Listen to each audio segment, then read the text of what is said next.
Hello and a very good day. My name is Abhilash. The people here at Manage Engine call me Abhi, and I would be your presenter for today.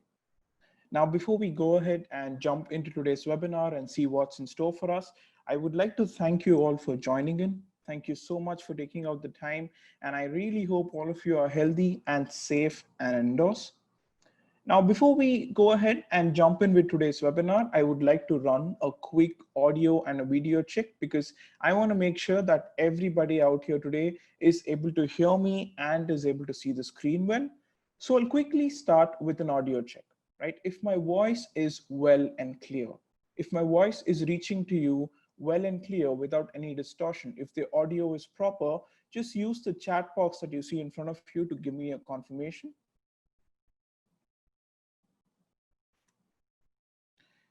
Thank you so much, Claire. All right, perfect. Now, if you can see the video, the title, and my email ID, that's abi@manageengine.com, just give me another confirmation, please. Perfect. Thank you so much for your responses. All right. Now, before we jump in, I would like to tell you that the entire session today is being recorded. So it's going to be a fun ride. And once the webinar is done, the recording would reach to you on your email addresses. All right, now, before we go ahead and jump in, a quick check at the video. All right, perfect. So everything's good. So today's webinar's title is Embracing Work from Home, How to Secure Your Remote Workers from Remote Attacks. Now, why did I choose to speak about this today? We're well into the pandemic, right? We're well into lockdowns. And why did I choose to speak about the work from home or the remote work lifestyle today? Now, it's no secret that the COVID-19 pandemic or the novel coronavirus has forced most of us and most organizations to adopt the work from home lifestyle or the remote work policy for the safety of their employees and also to do their bit to self-isolate and to help slow down the spread of the virus. And thankfully, with the advancement in technology, we now have the ability to work from home seamlessly like the way we used to work from office. Maybe not as perfect, but we do have the ability to get most things done from home, right? But this luxury comes at a cost. And the cost here is your company security or your organization security. Not only the data of your remote workers, not only the privacy of your remote workers, but also your organization sensitive data is at significant risk because users are now accessing corporate sensitive data over unsecure home connections.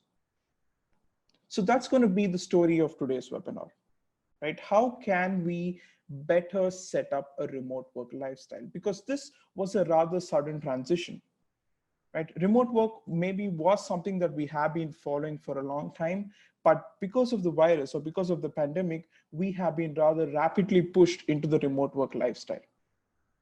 And I would just like to tell you that when we adopted the remote work lifestyle, we failed to adopt the security reforms that we need. And the security protocols or the regulations that we have on our on-prem infrastructures will not work for remote employees or for the work from home lifestyle. Now, this is going to be today's agenda. Right? So remote work in 2020, is it the present and is it the foreseeable future as well?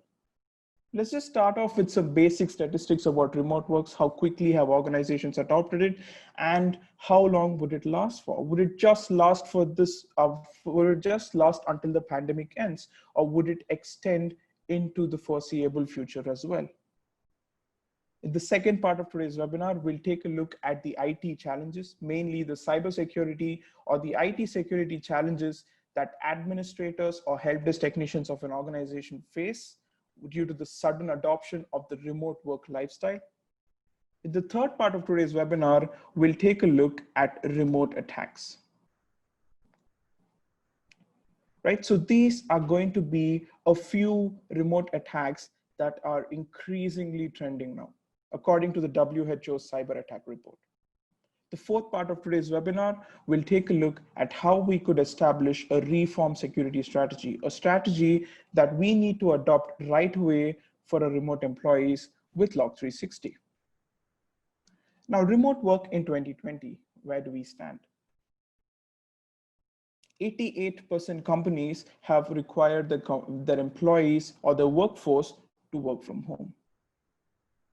Right? And 40% of organizations are offering a hybrid solution, meaning a combination of both remote and in-office options.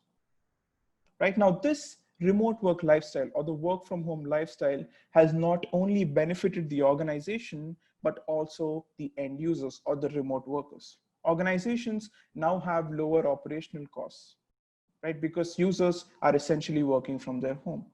And remote users are happy because they get to work from home minus all the travel or commute time, and they get to spend more time with their families or with their loved ones. 74% CFOs expect their employees to work remotely even after the pandemic ends. And 98% people actually like working remotely. 16% of organizations are now increasingly going to hire remote workers, and 76% people are happy while working remotely. So the whole point I'm trying to put forth here is remote work is not something new. It is a work form that has been left unchecked for many years now, right? And the sudden adoption has forced us to see the side of remote work lifestyle or the work from home lifestyle. And this is to exist in the future as well. Many celebrity companies such as Twitter have already permanently adopted the remote work lifestyle. Right now, what are the IT challenges or the cybersecurity challenges of a sudden remote workforce? Now, why do I say sudden here? Like I said, the virus or the pandemic has pushed us or our organization into a remote work lifestyle. This was not planned. Right now, let me illustrate this using an example. This is a fine Monday morning, and you got a mail from your manager or a call from your organization HR saying that you need to adopt a remote work lifestyle almost instantly, starting next week or even starting tomorrow. So you go back home, you spend time with your family, you're really happy to be working from home, and you start working the next day, but then you realize that you do not have access to the resources that you need. Because most of the applications or documents can be accessed only via the corporate network. But since you're working from home, you realize that you do not have the access that you need. So what do? You call up your manager or you call up the system administrator asking for access. Now, end users do not have time to waste. Everybody has jobs to do. Everybody has to be productive. They cannot wait around all day waiting for access to be granted. So what do our system administrators or help desk technicians do? We instantly grant access to the end users, rapid deployment of resources, right? So the end users are happy now that they have the access, but system administrators are worried. Because how do they keep a checklist of accesses that have been rapidly granted to employees in the organization? Let's say 1,000 employees are working remotely. Everybody needs rapid access and the system administrator grants it to all of them. But how could a system administrator or a help desk technician document or keep a checklist of all the accesses that are being granted? Users log in at random hours. This is no surprise or this is no breaking news. Since we're working from home, we have other things to do. We have household chores to do, and we tend to log in at random hours, right? Usually even outside business hours, a log on in the middle of the night or a log on at early in the morning. And with users logging 24/7 at remote geographies in an organization of many users, how can a system administrator or a help desk technician monitor their activity, namely the logon activity?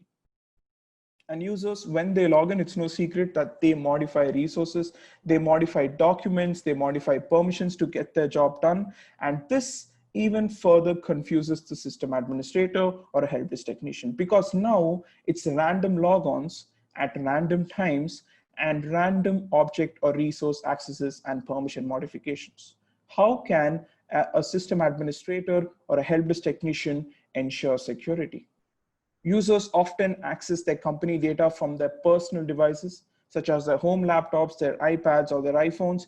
And this is also a security risk because typically corporate devices have the security that they need. Corporate devices have the latest anti-malware or antivirus tools installed, but how do system administrators check for malware coming from home devices, basically unvetted machines? Your users often use VPN to access in-office apps or services. I'm sure most of you would have deployed it. If not, I would urge you to deploy a VPN as soon as possible. So what happens here is there are a lot of logons happening to the VPN. Let's say an organization of 1,000 people, at least 100 people a day would be logging onto the domain to do their work, right? And this causes a lot of traffic because users using the VPN to log on at random times around the world at remote geographies. Users install third-party applications and they download attachment, and this gives birth to the problem of shadow IT because users are increasingly downloading any application that they wish. Right now, let me just say this using an example. I download a fancy notes application from the internet and I put up a piece of sensitive corporate data or company data on that notes application. And that notes application actually turns out to be a malicious program or gets breached 1 month later, right? Administrators are finding it difficult to keep track of what apps users are installing. This was difficult when we were inside the office, but now the problem has gotten compounded, right? And of course, the good old attachment downloads. Now, it's no secret that the cloud has only compounded the problem. It has expanded the problem because it's just not on-prem anymore. We now have a multitude of cloud-hosted applications. Applications like Office 365, like Azure, like Google, like Salesforce, right? And when this happens, users are everywhere, right? And they are accessing everything. And this only compounds the problem. This only expands the problem for a system administrator because now, let me just say this is an example again, a system administrator not only has to monitor domain logons, but also logons across cloud applications. And this applies to any resource accesses, permission changes, or any document modifications, not just across on-prem, but also across multiple cloud applications. And of course, users log in from multiple devices as well, right? All of the problems we stated before, plus the introduction of the cloud has only expanded the problem. So let's take a look at a few attacks, right? Because WHO has reported a 5-fold increase in remote attacks. Let's see what the attacks are like. So the first attack is going to be a business email discovery and a spear phishing attack. Now, I'm pretty sure most of you must have heard of a spear phishing attack, but the more important aspect we are going to cover here is the discovery of business email addresses. So let me quickly show you an example right here. You can now see that I have a tool right here called Multigo, right? This is a free tool. You can just get it off the internet, and let's just create a new graph. What I'm going to do is I'm going to drop the domain name right here and given the name of the domain, let's just say Microsoft.com. Right now, I will right click on the domain and let's just try to get email addresses. Right, and now you can see that the transform is running, and within a few seconds, you have a list of potential email addresses belonging to the organization, in this case, Microsoft.com. Right now, let's go ahead and see if the email address is actually valid. Now, yes, here, thank God. So the email address is actually valid in this case. Right, now that we have a valid email address, let's just right click on the email address, right? And let me minimize this and try and see where the email address was exposed. Now the have I been pawned module, I'm sure you would have heard of this, will let me know where the email address was exposed, right? In this case, this happens to be a secure email address, so we're good to go. But still, let's right click on the email address and select have I been pawned and get all paste. right? So when I do this, what happens is a paste bin is generated. Now, what is a pastebin? Think of pastebin as an online chat application that developers typically use to share source code, but now hackers and adversaries are using that to share email addresses and even passwords in some cases, right? So this is what I'm trying to put forth here. Just a simple tool that I got off the internet as an end user, as a remote employee right now, I was able to get a list of email addresses, right? And then I was able to verify the legitimacy of the email addresses. And further, I could generate a paste bin using which I can get more and more email addresses, as you can see right here. Now that I have a list of emails, what can I do? A classic spear phishing attack will always work. So as an attacker, I will perform the reconnaissance or the research that I need to perform of that particular user, people who are close to that user. Or in this case, it could be a WHO-based attack. This attack has actually happened to many, many people, right? Where an official email was received from WHO asking funds or asking money for the COVID-19 Solidarity Response Fund. Right now, the COVID-19 Solidarity Response Fund is actually a legitimate fund. I'm sure you know of this, but hackers are using this to scam users of their money and send the money or send the funds to a fictitious account. And that's exactly what's happening here. Now, granted that there are a few parameters that you could consider to identify whether an email is a phishing email or a legitimate email. In this case, it could be the spelling mistake right here. It says COVID solidarity and there's no 19, right? And the designation right here happens to be a lead epidemic analyst. There is no such designation at WHO. Right? As end users, if we are careful, we can avoid phishing attacks. But the important thing to note here is business emails are very easily discovered because users, remote employees, are increasingly using their business emails to log on multiple channels and multiple websites, and tools such as Multigo are able to get the business email lists. Now, let me quickly show you another example. If I head on to my browser, and let me just type in email permutator, right? As the name suggests, this will help you guess emails for usernames, right? A username could be obtained from a simple LinkedIn search or a Facebook search. And let me quickly show you something right here. John Doe, example.com. And once I hit permutate, we have a list of potential email addresses, right? Now, it is a very good possibility that one of these email addresses will actually work because it covers nearly every combination, right? So that's the first attack that I wanted to talk about, business email discovery combined with spear phishing. The second attack is a classic COVID-19 ransomware campaign. Now, this happens due to HTAs, HTML application ads, or via business email discovery as well. Now, I'm sure you would have seen this, right? When you're trying to access a web browser or a website, you have a flash update asking you to install the latest version, right? And you want to see what's on the other side of the page. You want to see the contents of the page. So you tend to click on install, right? That's what users do. Users love to click. And once they click install, a malware registers itself on the system. In this case, this is a legitimate malware that was identified called the coronavirus installer. So what it basically does is it affects the system master boot record.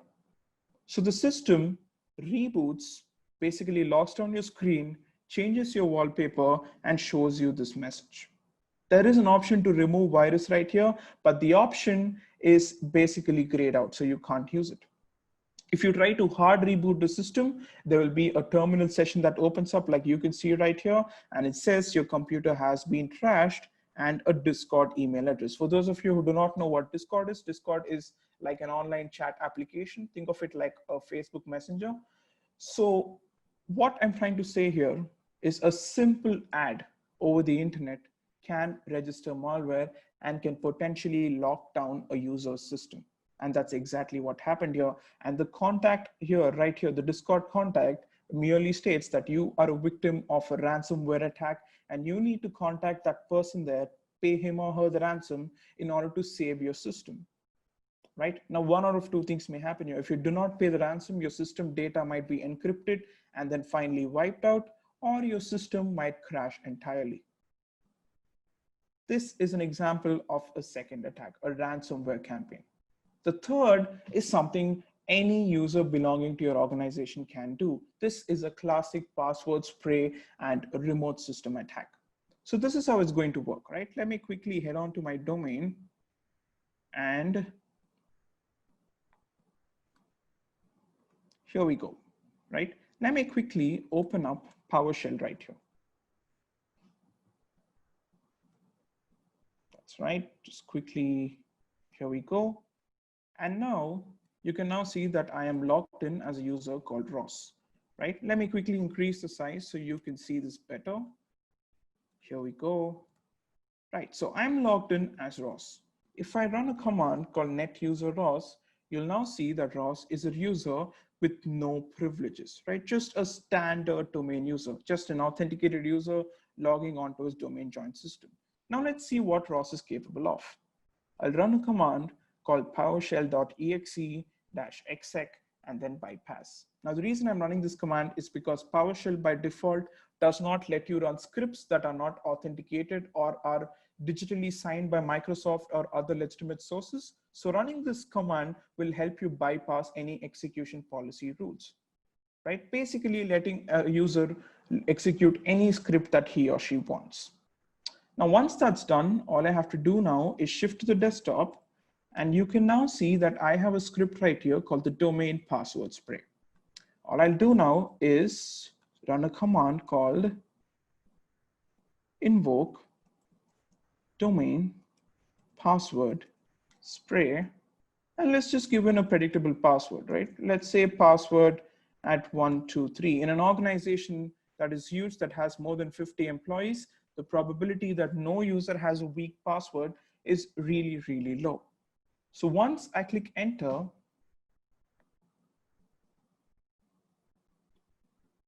all right, perfect. So it says that the spelling is wrong. So let me just invoke domain password spray. Perfect. Password at 123. Oops, looks like the attack isn't working. Let's just try that again. So there's going to be import module / domain password spray .ps1. And once that's done, invoke domain password spray, and let's just give in a very predictable password. In this case, that's going to be password at 123. Here we go. Now you can see that the password spray has started, and once I hit confirm, we have a user's password right here, and the user happens to be Brittany.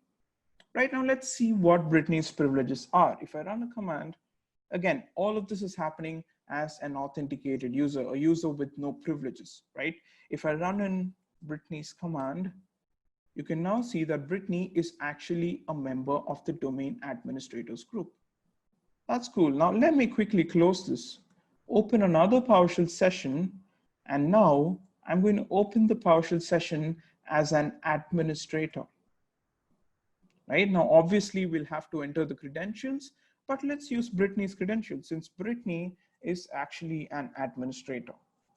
Right, so quickly keying in Brittany's password. And now let's try and connect to a domain controller. Right, so how do I get the domain controller? A command called nltest dc list will basically help you get the domain controller's name, right? So let me quickly enter a remote session. So that's going to be enter PowerShell session, and let's call the computer name, which is happens to be my DC. And here you go. I've connected to DC as the user Brittany, right? So now I potentially have access to the domain controller. What do we do next? Run another password attack script, or simply list what's in Brittany's document folder? The choice is up to you, right? I'll just leave it to your imagination. So this is an example of a classic password spray attack, and using PowerShell's built-in remoting capability, I was able to connect to the domain controller using Brittany's credentials. Now, this attack could happen on your cloud applications as well. For instance, your Office 365 or your Azure Active Directory. And this is how 450 active WHO email addresses and passwords were leaked online. Right now, I'm not sure of the process of how they were leaked, but this could be a good choice. Right, email discovery using free tools that leaks out the emails, and using the emails we could conduct a password spray attack to basically get access to an account, to a victim account. Right, so there's three attacks we saw: a classic ransomware campaign, the COVID-19 ransomware campaign, email discovery and spear phishing, and a password spray attack using a simple PowerShell script that you could write up in probably 5 seconds.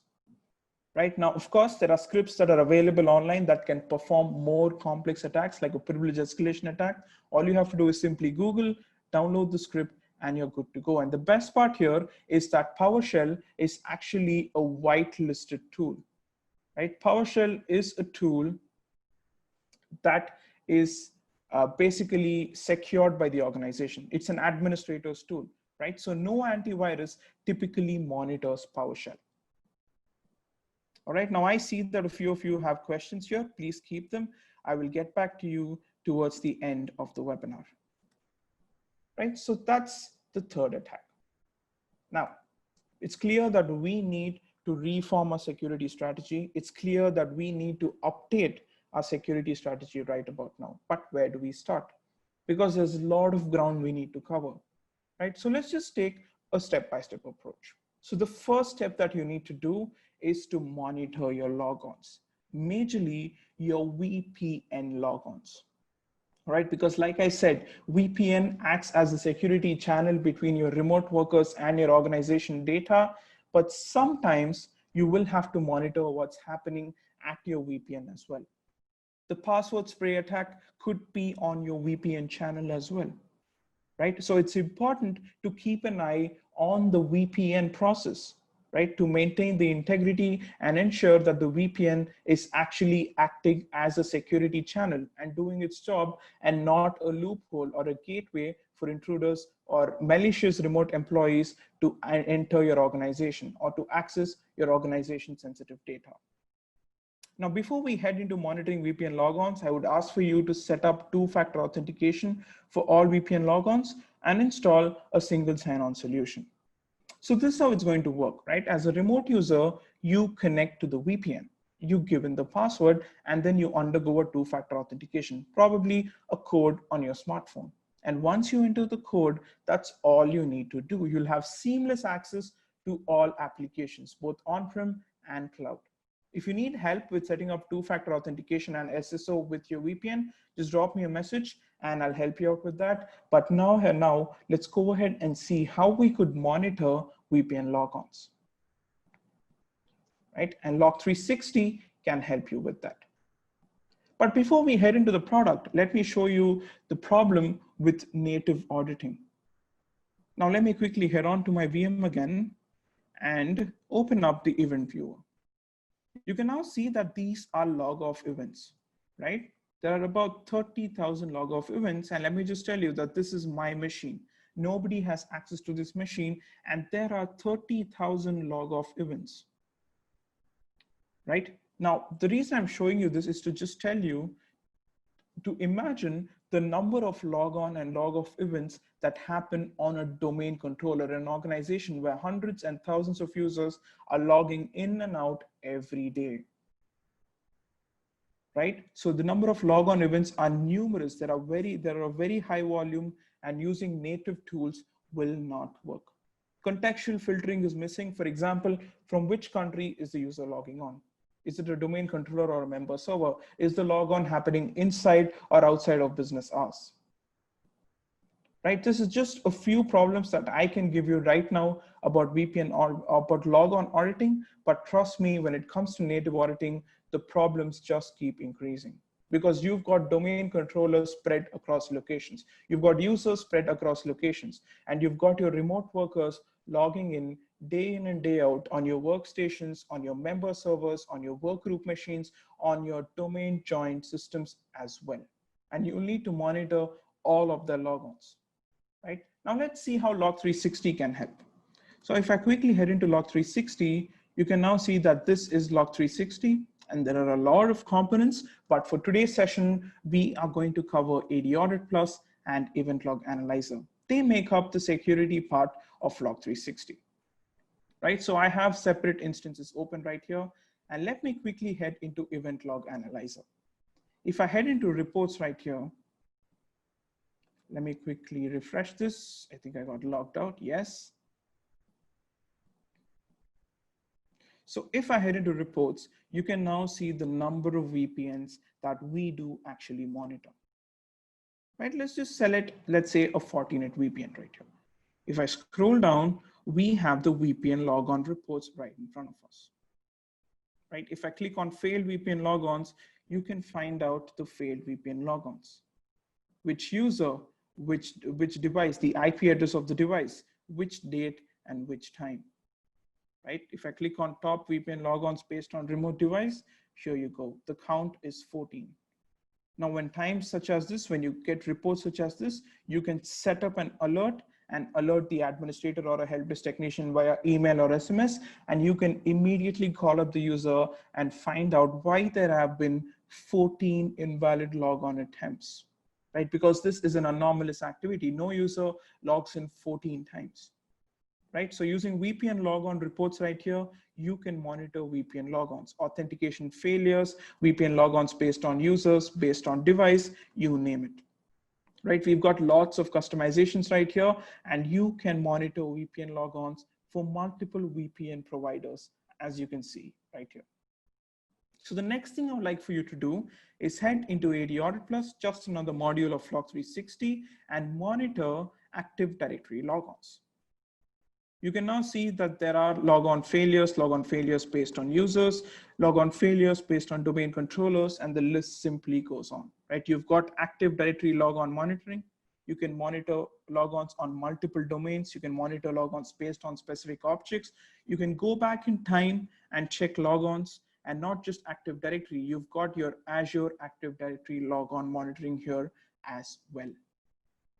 Right? So Active Directory, Azure Active Directory, and also your local logon, log off processes. Right? You have an information right here, right in form of a bar graph. You could change the graph if you wanted to, and you can of course set up an alert. So if I head into configuration right here and create an alert profile, all I have to do is simply select the logon report right here, set up a threshold, meaning if there are more than 14 logon events happening within a minute and the username happens to be Ross, right? Alert me as an administrator or a help desk technician and execute a script, basically a remedial action that will lock out the user's system or that will lock the user off from his or her system, right? You can set up alerts based on business hours, and you could further drill down and add specific filters as well. Right, so that's 3 reports for you. Number 1, Active Directory logon reports, Azure AD logon reports, but more importantly, VPN logons for your remote workers, because that's what they will be using to connect to your domain. Right, and Log360 can help you with that. Next up, I would want for you to monitor your user activity. Now, monitoring logons is still a first step. The second step that I would like for you to do is to watch what your users are doing after their logon, especially your privileged users, right? Any object modifications on your domain, any user who's been granted a permission, any organization unit or a container that has been changed, that has permission changes, any group that has a new user added to it, any privileged role that is delegated to a user, a license that is assigned or revoked from a user. Monitoring administrative and typically all user actions can help you find out what your users are doing on the domain, mainly admin or privileged activities, and this can help you stay compliant as well. When your compliance officer comes and check, you can just use the reports, generate an alert, and show it to them then and there. Right now, let me quickly show you how Log360 helps you with that. So if I head into AD Audit Plus, we have something called Active Directory right here. And if I scroll down, you've got user management, right? All changes that have happened to your on-prem users. password changes, attribute changes. If I scroll further down, you've got your groups. For instance, users added to groups or users removed from groups. You can go back in time, you can select the hours, or you could select multiple domains here as well, right? And not just groups, you've got your computers, OUs, your GPO changes, your permission changes on your OUs and your containers, your changes on your DNS, your domain, your schema, the list simply goes on. Similarly, if I head into Azure Active Directory, you can monitor users on Azure Active Directory.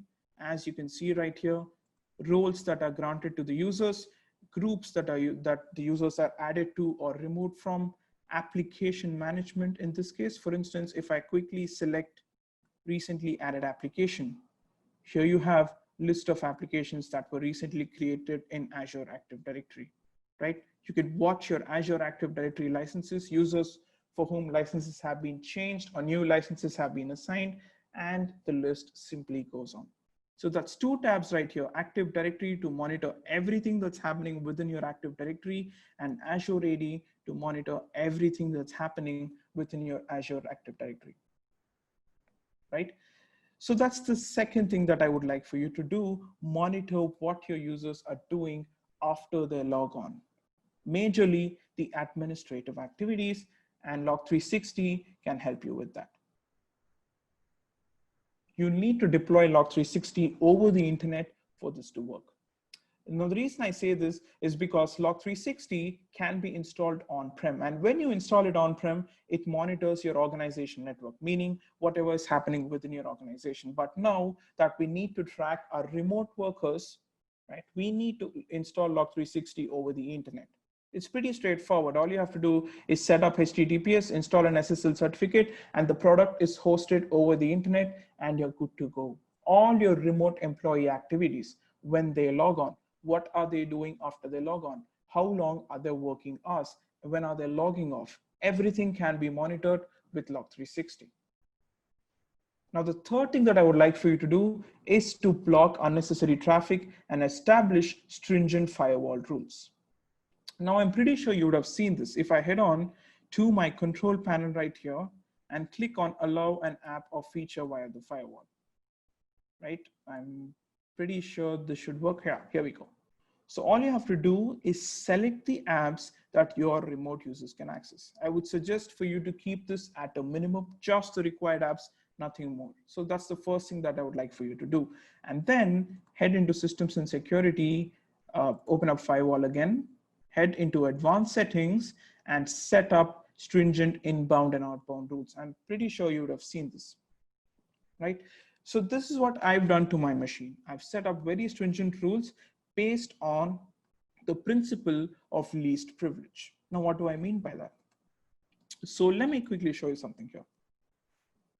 Set it up based on least privileges, meaning a range of IP addresses that are allowed to bypass the firewall, that are allowed through the firewall, a range of ports that are allowed, a range of protocols that are allowed, right? By setting this in the principle of least privilege, by the principle of minimum access required by your users, you can get the control that you need, right? When your users, mainly your remote workers, access your organization data from their home systems or from outside the network.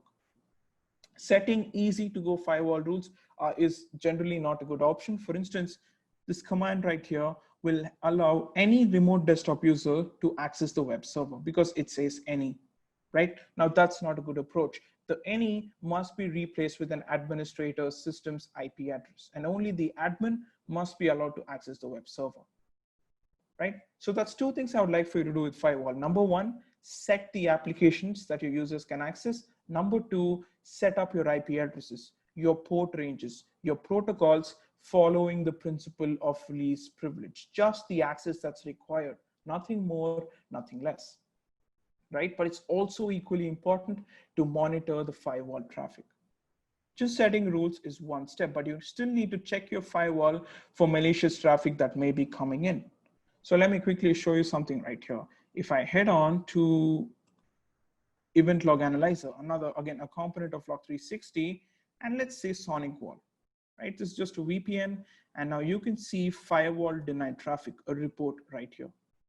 Just click on it and you can now see connections that are denied access on the firewall, right? Top denied connections based on source. Here you go. Here are the list of IP addresses that were denied connection through the firewall. And here is the count.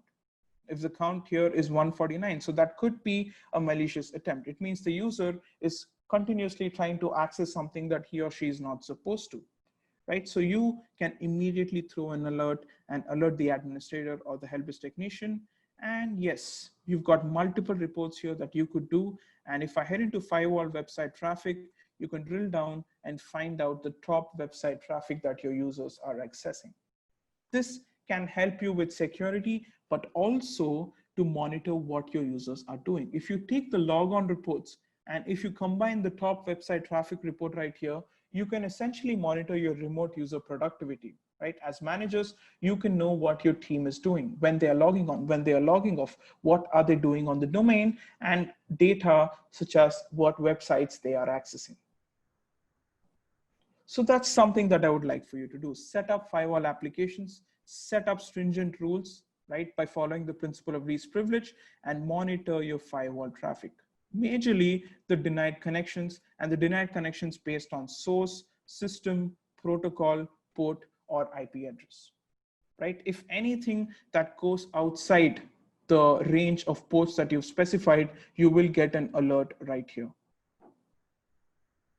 Right? So all the parameters that we had earlier established are monitored right here for you across your VPNs and of course, across your Windows systems as well.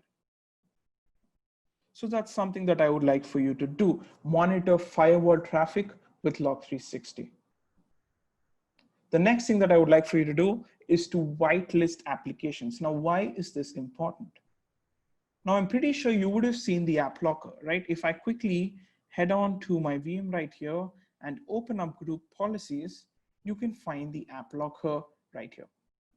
Now I've set up stringent rules right here. So only a few applications can be accessed by users who are trying to access this system because it happens to be a domain controller. Right now, I would urge you to set up whitelisting over blacklisting. Now, why do I say that? Let me illustrate this using an example, right?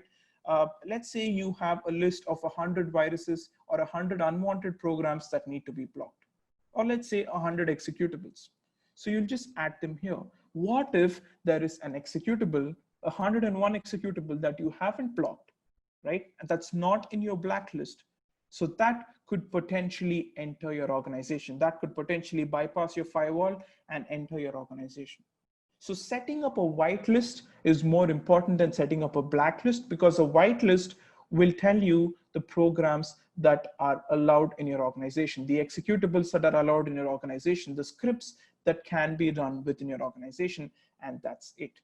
Anything outside the whitelisted rules will be blocked by the app locker. So that's something that I would urge for you to do. Set up app locker whitelisting. And the important thing to remember here is to set up whitelisting over blacklisting. But it's also important to monitor app locker rules. Now, anyone with access to the GPO could monitor app locker rules. Now, let me illustrate this using an example. We found Brittany's credentials. Right now, I could potentially log in as Brittany, access the domain controller using PowerShell, and monitor app locker rules. Right? Change the rules where I set an application that I want a virus or a ransomware attack to enter the organization network.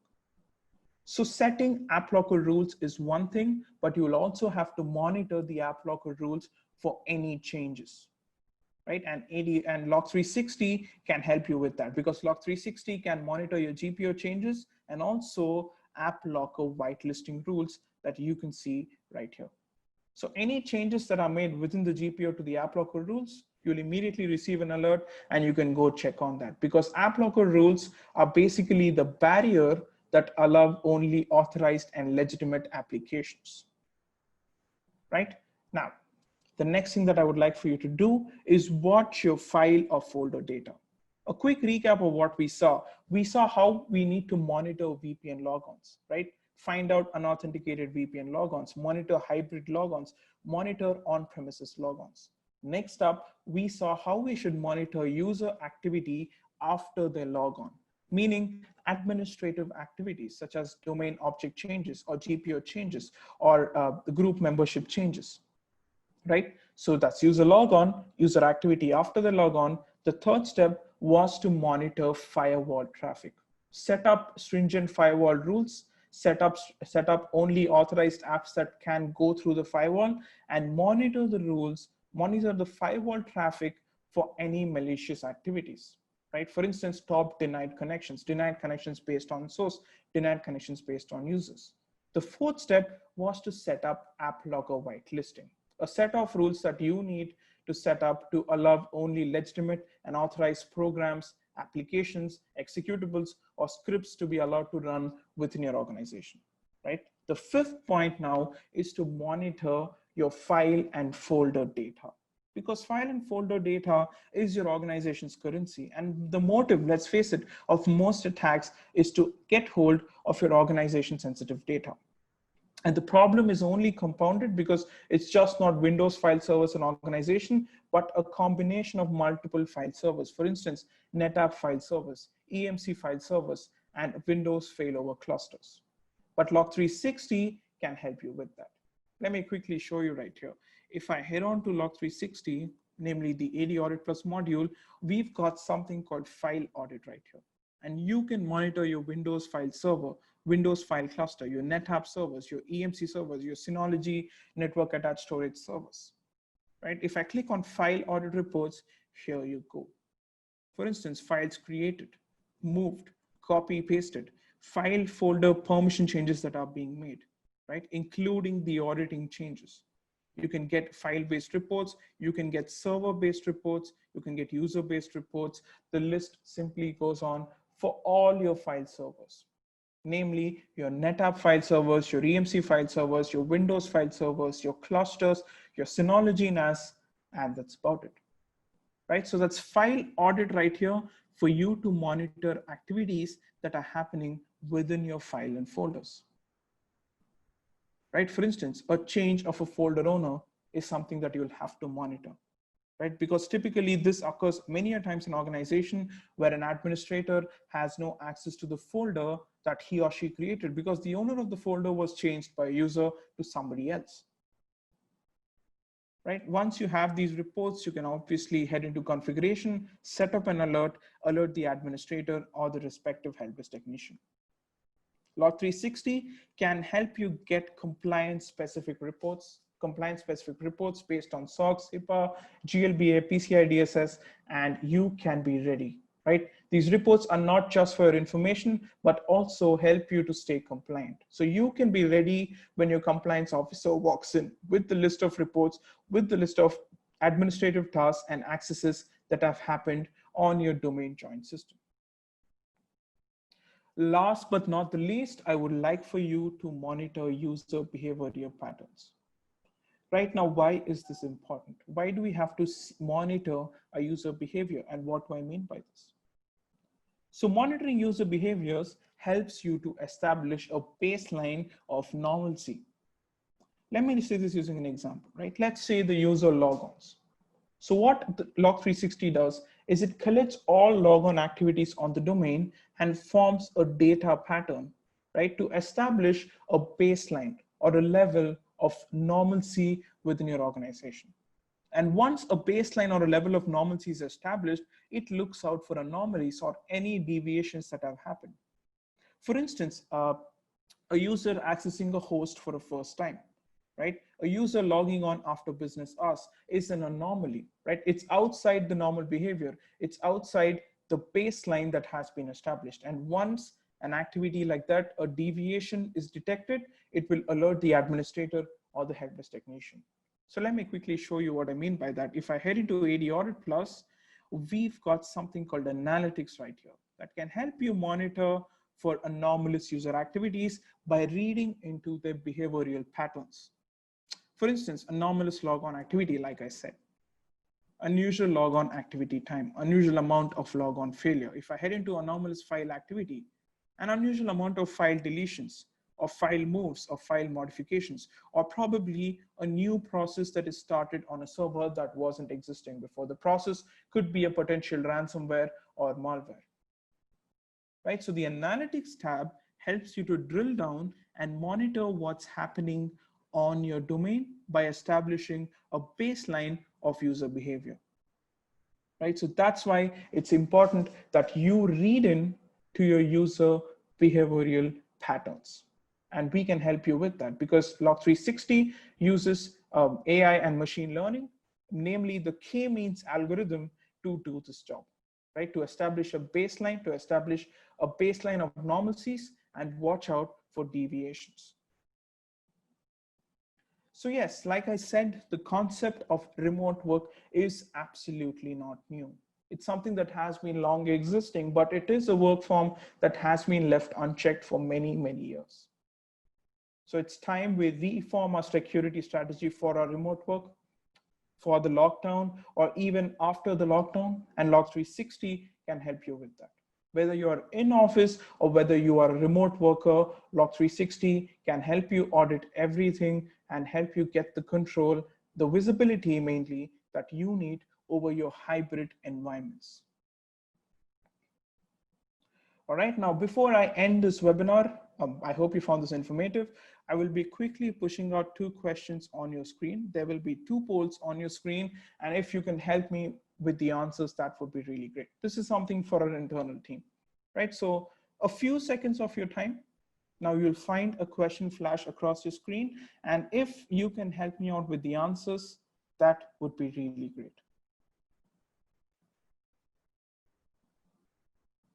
Just a few seconds, and I promise I will be out of your hair. Thank you so much for your responses.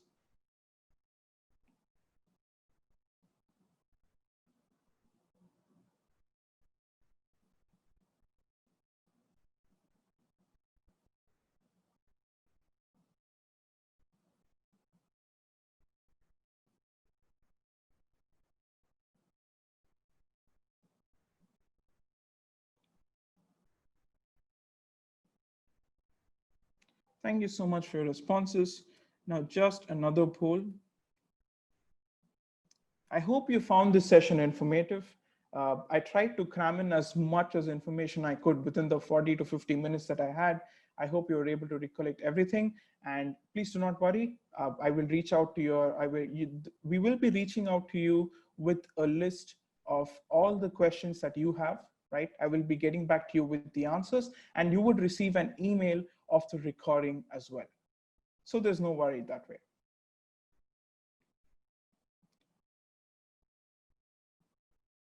Thank you so much for your responses.